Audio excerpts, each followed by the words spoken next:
Germany நாட்டில் Hanover என்ற இடத்திலுள்ள கல்லறை தோட்டத்தில் ஒரு பெரிய கல்லறை சலவை கற்கள் மற்றும் கிரானைட் கற்கள் கொண்டு கட்டப்பட்டு தடிமனான இரும்பு பட்டைகள் மற்றும் கொக்கிகளால் உறுதியாக இணைக்கப்பட்டு பாதுகாக்கப்பட்டிருந்தது.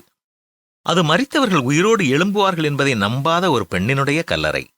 ஆனால் அந்த பெண் அவளுடைய உயிலில் தன்னுடைய கல்லறை மிகவும் உறுதியாகவும் பாதுகாப்பாகவும் கட்டப்பட்டு ஒருவேளை உயிர்த்தெழுதல் நடந்தாலும் அது தன்னை வந்து அடையக்கூடாத அளவிற்கு பாதுகாப்பாக இருக்க வேண்டும் என்றும் எழுதி வைத்திருந்தாள். ஆனால் கொஞ்ச நாட்களுக்குள் கல்லறைக்குள் இருந்து ஒரு சிறிய விதை முளைத்து கல்லறையை மூடியிருந்த கிரானைட் பாளங்களின் இடையில் ஊடுருவிக் கொண்டு மேலே கிளம்பி வந்தது. அந்த செடியினுடைய தண்டு பகுதி பெரிதாக பெரிதாக அந்த கல்லறையினுடைய கற்கள் எல்லாம் இருந்த இடத்தை விட்டு விலகி இடம்பெயர்ந்து போய்விட்டன. வலுவான இரும்பு பட்டைகள் கொக்கிகள் எல்லாம் தங்கள் பிடியிலிருந்து தளர்ந்தன. அந்த சிறிய விதைக்குள் இருந்து வல்லமையான ஜீவ சக்தி கல்லறையில் இருக்கும் சரீரங்களை ஒரு நாள் உயிரோடு எழுப்பக்கூடிய சக்தி வாய்ந்த தேவ வார்த்தையினுடைய ஒரு சிறு முன் உதாரணமே. விரும்பினாலும் விரும்பாவிட்டாலும் அனைவரும் ஒரு நாள் உயிரோடு எழுப்பப்படுவார்கள். ஜீவ புத்தகத்தில் பெயர் எழுதப்பட்டு ஆயத்தமாய் இருப்பவர்கள் நித்திய ஜீவனுக்கென்று உயிர்த்தெழுவார்கள்.